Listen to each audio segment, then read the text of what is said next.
Hi everybody, what is the difference between UK's Global Talent Visa and Australia's National Innovation Visa? So first of all, let me clarify that they are actually very similar, okay?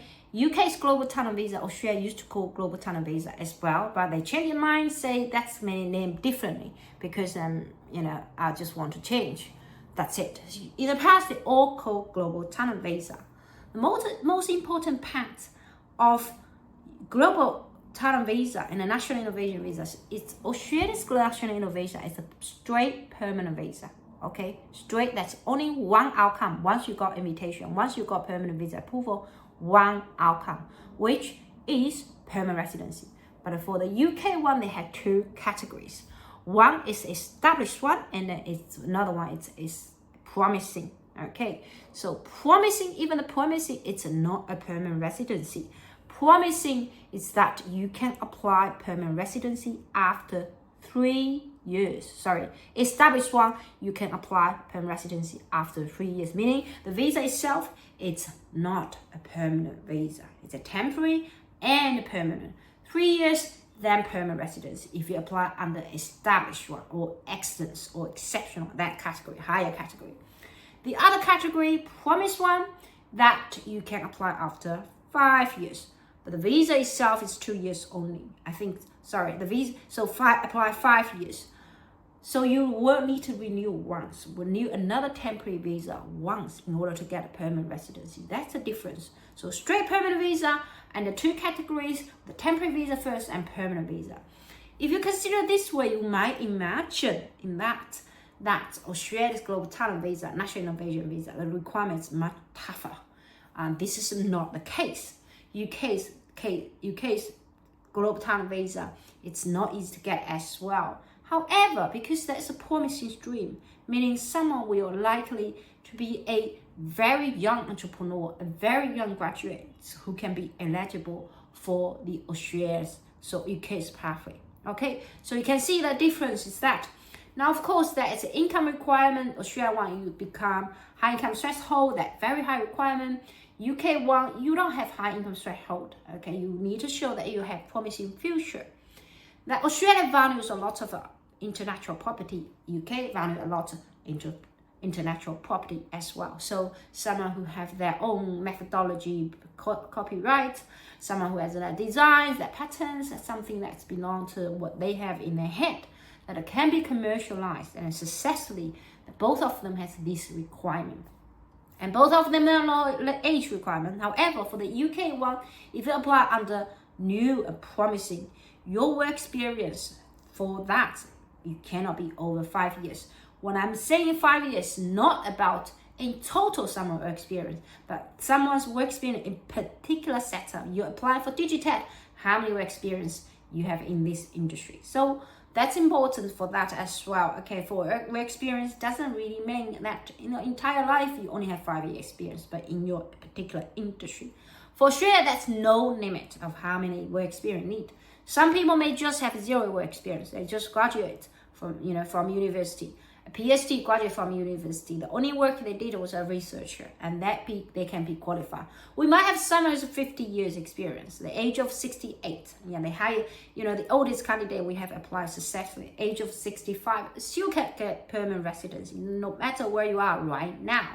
And both of them have no, the Australian one doesn't have English requirement, meaning if you don't meet the IELTS requirements 4.5 in average, then you can actually pay for the English training fee to the Home Affairs.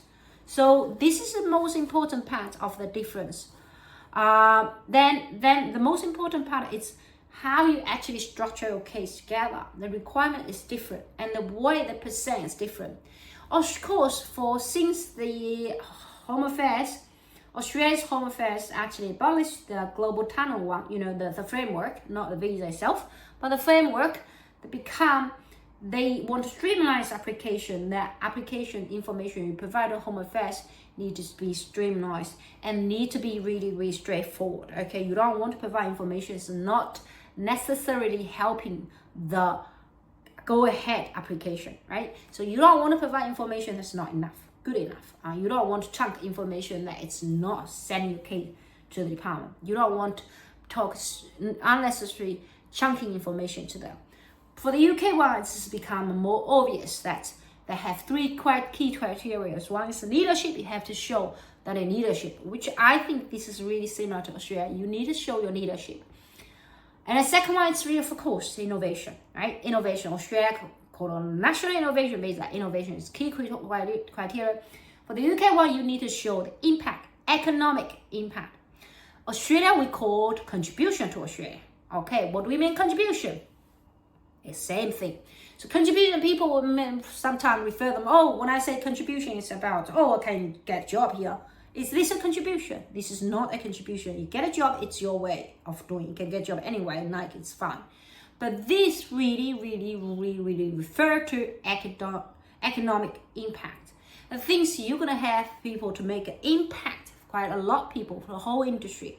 So it's greater significant impact. The skill you bring to us, the experience you bring to us is going to make a significant impact. So this is critical, all right? If you compare these two countries, talent visa, UK's talent visa and Australia's talent visa, you can see they're actually the same. The only very similar, when I say same, when I'm saying same, it's really saying it's very similar. When I say similar, innovation similar, that's called key. But what is the difference? The difference is really about how much likely that you are aligned with their strategic planning. Okay, for each country, the requirement is different. What Australia concerned, it's smart energies, right? What Australia concerned, it's our infrastructures, right? What Australia concerns, it's really about AI infrastructure, right? It's different requirement. And then maybe for IT, I think UK is prioritize as well. Cyber security, prioritize AI, prioritize that. Smart energies, maybe not that priority. You see, that's the only difference you really think about. You are applying particular setup or particular country. You need to focus why you can make a strategic economic impact to your country, right? To this country you're applying to. So you need to answer the question specifically. Don't just tell them I'm good enough. It's not important you're good enough. It's important, most important part is how much likely you're going to contribute to the particular country. So today I'm comparing the UK's global talent and Australia's national innovation. Don't forget to subscribe to our channel and book an appointment with us to see if you're eligible for one of the talent programs.